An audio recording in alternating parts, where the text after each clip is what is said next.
Hello, this is Bill Claudsey, and welcome to Fun Draft Format. This is a flashback to Zendikar, and we're opening up a pack here. This is a fast format. It wasn't one that I did in my time, but I have heard things about it being fairly fast. We have a rare. This land could add a lot of black if you are a mono black, and can feed the graveyard with creatures, but it seems a little slow. Comes into play tapped. Besides that, there are a bunch of traps which do interesting things, and it looks like the strongest card here is this removal spell, which can go to the face, Spire Barrage. Some nice reach if you can get up to 6 or 7 lands. You can finish off a low opponent, or just kill a creature that you need to. And allies are a powerful theme, but this one is not a strong one unless your opponent's playing a bunch of flyers. So a weak pack overall, and I'm happy enough taking Spire Barrage. If that wasn't here, maybe the Expedition is kind of a divination effect. Draw a couple cards. Next in line, Blade Tusk Boar runs over decks that don't have a way to block it. Blade of the Bloodchief is a cheap build-around artifact, can go into any deck, and it's a little annoying to play against, and it's pretty low cost to put in your deck. So that might be the card to take here. An uncommon is missing, and we could easily give up on our first pick if we end up in some vampire deck or two-color deck that's not even red. Besides that, not every creature in this format is really worth playing, but you'll kind of have to put some of the worst creatures, even some Hedron Scrabblers, in your deck to get there. But it is worth having a couple cards that are quite strong, like Blade of the Bloodchief. Now, we do get the option for 2 vampires here. The Guldra's Vampire, which is tiny until your opponent gets low enough, and then it's actually, a good draw late and powerful early. There's also Vampire Lacerator, which is always going to get in for 2. And those are some options. I think the Lacerator is a little bit better, more consistent. Inferno Trap is in our color, and it's nice removal. I think it's just better than both of these. The Bushwhacker is strong, but not as consistent as this trap. 4 damage to a creature, instant speed. And if it wasn't for the trap, it might be the Core Hookmaster, a little Frost Lynx type card, which taps down a creature. Good on defense and offense. Ooh, a little Hedron Crab here, if we want to be the mill deck, but it's more of a green-blue deck since green has a lot of landfall enablers. What else do we have here? Another Guldra's Vampire. That is an option. Maybe one of those other 2 black cards will wheel, and if it doesn't, we'll know to get out of black. But yeah, I do like Hedron Crab. I do like the Basilisk, a nice little Death Touch guy. And I do like the Vampire here, so I'm going to go with the Vampire, just because it might have the highest upside with something like Blade of the Bloodchief. Ooh, tap an untapped Vampire you control to make opponent lose half of their life. Now, if they're below 20 life, or at 20 life, they're going to be under 10, so this will turn on all your vampires that require your opponent to be under 10 life. And, it could just do 5 damage to them, and you could gain some life, so it could help win a race. Not the most exciting rare. It's expensive for what it does, but wouldn't that be sweet to draft the vampire deck? That's the main reason I'm taking it here. Ooh, double Hedron Crab. We could have 2 of these. Well, and another Goblin Bushwhacker. I think just trying to pick up lots of 1-drops and rush with this guy and put the Blade of Bloodchief on something could be a strong strategy. Teetering Peaks is okay. Whiplash Trap, incredibly strong. Since we're not really looking at blue now, we passed a Hedron Crab. I'm going to pass it here for the Bushwhacker. Ooh, the Crocodile. The Crocodile landfall gets pretty big. Can't block, but it's supposed to be an aggressive card. And Reckless Scholar. So maybe blue is just open just completely wide open here. And if that's the case, we might take a Windrider Eel instead of the Reckless Scholar. It's more aggressive. Usually attacks as a 4/4 flyer, and when it doesn't, it attacks as a 2/2 flyer. So you can kind of think of this as like a 3/3 flyer for 4, and that's pretty good. And sometimes it's a lot better. Alright, is this the pack? No, this is not the pack we're wheeling. Needlebite Trap for 7 mana, you can drain for 5. I guess that's fine, but we'll take a Ghoul-Draw's Vampire here. The Glade Heart is a nice little life gain effect, even though it's small for a 3 mana creature. But yeah, if we can wheel some of these vampires, I'd be pretty excited to do that. And the Crypt comes back. So if we do end up in a lot of cheap vampires, with a lot of cheap vampires, maybe that'll be good. I'll take it here. Mindless Null. Well, I guess there's not much else here that I'm so interested in. Can't play. It's just like the worst card, but you kind of have to put some of these in your deck to win it. And the Lacerator's back, so someone else liked the Ghoul-Draw's Vampire more than the Lacerator, but at least one is back. If one of these wheeled, that means there aren't 2 people at the table that are forcing black. So maybe we can be one of the people forcing black. Skyruin Drake. Hard to beat this card. This is League, so we're not necessarily playing against the cards we pass. We don't need to cut it for hate reasons. And Piranha Marsh is a fine little thing to do. You don't want too many tap lands, but it's okay. Mire Blight or this Sweet Mountain. I'm not worried about passing this as a signal, so I'll take this Full Art Mountain. Very nice. Same thing for the Plains. And this is just one of the bad quests that doesn't really do anything. Wow, Iona, Shield of Emeria. I also like Marsh Casualties. And another Ghoul-Draw's Vampire. Yeah, Iona's not really worth much in tickets in online currency, and we're definitely not playing white, so I'll let someone have the fun with that. And even though Ghoul-Draw's Vampire would be a fine pick here, I think Marsh Casualties is just better. The potential blowout that this can cause, give all your opponent's creatures -2/-2, it's Plague Wind some of the time. And it's not a symmetric effect, so it really does get more powerful. We don't have much removal yet, so yeah, all of these reasons make it a clear pick. And Feast of Blood. Well, we do have a bunch of vampires. Well, 3. We'll try to pick up more. But if we get a couple in play, this is just about as powerful of removal as you can get. Destroy any creature, and you gain 4 life, but you have to have 2 vampires. So I'm glad we took this Blade of the Bloodchief, which really is at its best when it's equipped to a vampire, doubling its power. Or doubling its effect, rather, the power of the card, I guess. Heartstabber Mosquito. Yeah, if you get up to 7 mana, this thing is consistent removal, and before then you might just need to play it as a 4 mana 2/2 flyer. And it's evasive, it's fine. So we'll take that here. And with the Crypt, we might be able to get up to a fair sum of mana. Okay, where are all the vampires? Here's a Burst Lightning. What does this trap do? Exile all cards from target player's graveyard. Doesn't do much. Plated Geopede is a good one, but if we're going to take a red card, it's got to be this Burst Lightning. The Surakar is okay. It's a pretty strong, play if it can't be blocked in this format. So I'll still take the Burst Lightning here. If we're going to have a second color, despite its lack of vampires, it will be red most likely. That said, Goblin Bushwhacker is a heavy red commitment. You need double red to actually play this thing out. So we'll see. Whereas Burst Lightning and Inferno Trap are much easier to splash.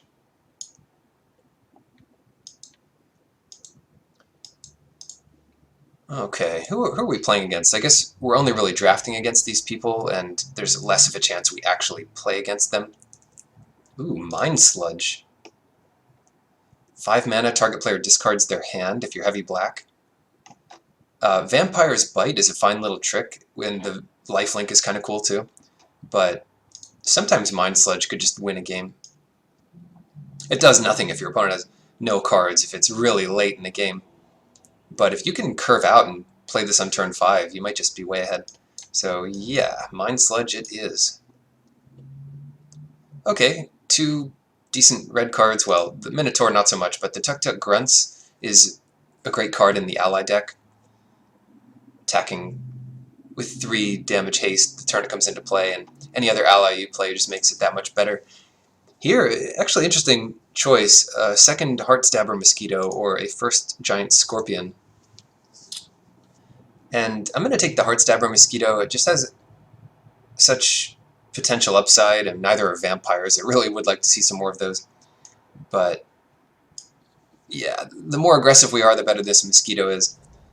Ooh, a third one. Well, don't know if we need 3, but I will take the third one here. And we can pick up this, like the white version of our Mind Sludge. They gain 2 life for each planes they control. Yeah, depends. Depends on the circumstances of the game, which one is stronger. This is the set with Felidar Sovereign, win the game if you have 40 or more life on your upkeep. And this is a good way to help get there. Anyway, Vampire's Bite or a creature. We do want a creature, so I'll take this Marauder with evasion some of the time. And not that we're really afraid of playing against it, but Seismic Shudder could have some upside. Nothing in this pack, just take a land. Crocodile. And Trailblazer's Boots. And Teetering Peaks. You know, I'm going to take the Teetering Peaks. If this can help get in some damage early, then it also helps fix like our splashes. You know, playing it on turn 2, and then playing a second Vampire and attacking for 3. Yeah, that's pretty good. Yeah, I'll take another 4-drop here. Crocodiles for everyone. Ooh. Bog Tatters. 5 mana 4/2 is not the stats you're looking for, but if it's a 4/2 flyer, or a 4/2 unblockable versus a black deck, that does get a lot better. So it really is more of a sideboard card.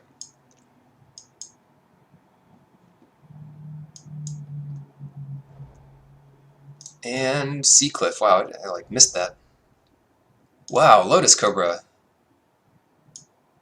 And no vampires, so someone really is, they must be taking them. That whole pack was kind of devoid of vampires. Lotus Cobra's cool though. I kind of just want one of these. Do the classic Pascal Maynard pick of just the card you want versus the Burst Lightning in the pack. And this is, fortunately, this is not as high stakes of a tournament as that, but come on, Lotus Cobra, get in there. Going green confirmed.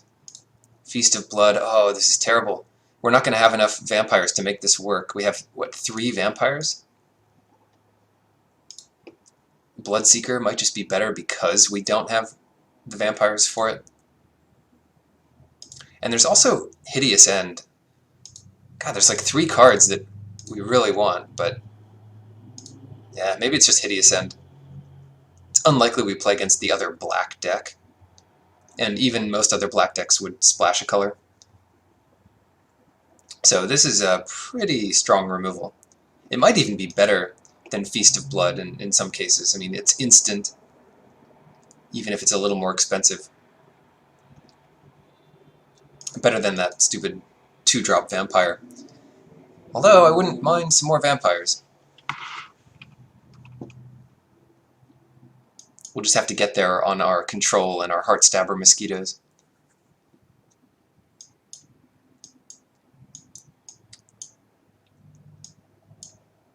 Yeah, we have some pretty good removal here.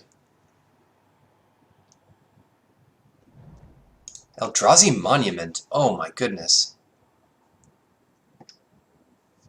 Wow. This is really good in a deck that's playing like all 1-drops and 2-drops. I'm definitely taking it here because that's pretty sweet. We need more creatures, though. This is not good in your control deck. This is good in your like plated Geopede, Ghoul-Draws Vampire deck. But as like a... if you consider this an overrun, then it's definitely worth it. Another Heartstabber Mosquito, my goodness. But yeah, let's try Eldrazi Monument and see if we can pick up a few more creatures. So I'm going to put all my non-creatures over here just to see how bad we're doing, which is pretty bad. Another Marsh Casualties, Beastmaster Ascension. Alright, someone is just taking all of the creatures. We might not be able to play Eldrazi Monument, but let's take another Hideous End, or another Marsh Casualties. Let's do the Marsh Casualties. Can we get a creature? Hagra Diabolist? No. A little expensive, and it doesn't, you know, we don't have so many allies, but it would be good if we did have allies. We just don't. So another Heartstabber Mosquito. And I think at this point we cut Feast of Blood. We're never going to have enough vampires to make that work. And put in a Vampire Bite. And if we're splashing anything again, it will be red. So, Magma Rift? Yeah, this is really turning into just a control deck that wants lots of land. Quest of Pure Flame doesn't really do it for us. Adventuring Gear, maybe. Of all the cards in this pack, that's like the most likely.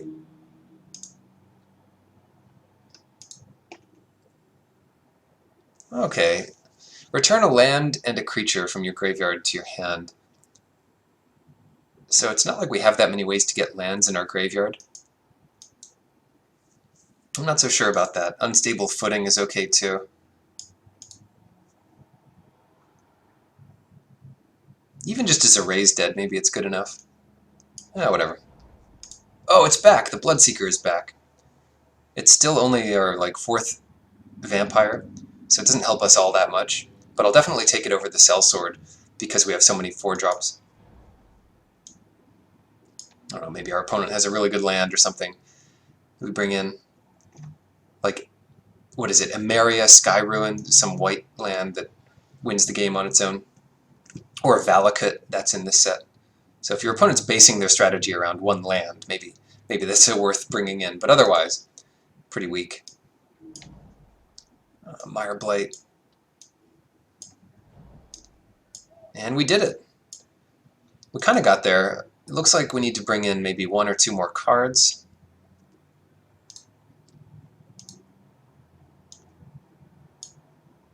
But what are those cards going to be?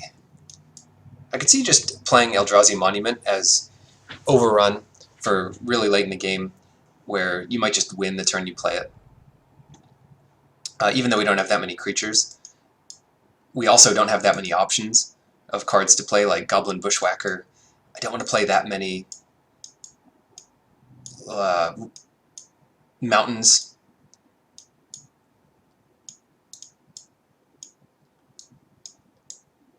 So, deck building, we want to bring in one more card. One more card in here, and that card will be, or we could just bring in like Piranha Marsh. We want to get up to 7 mana for all of our Heartstabber Mosquitoes. We have 1 million of them. So if this is our curve, that looks more like an 18-land deck. So, yeah, we could just play 3 tap lands. And that should be enough to kind of get there. Adventuring Gear is okay, but I'm not excited about it in this deck when we have Blade, Desecrated Earth. Yeah, a lot of these are just not going to be as good as what we have in the main deck. So those are our 3 lands we'll play. And three red sources is about right, so we'll cut these and play these.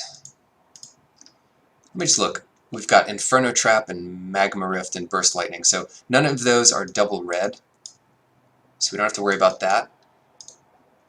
And this is a fun little draft. I think it's useful to go back and do fun draft formats, not only to learn some cards you didn't know about, but also because you're learning a new format, you know, and you don't always get to do that. Once you've learned a format, you can't learn it again.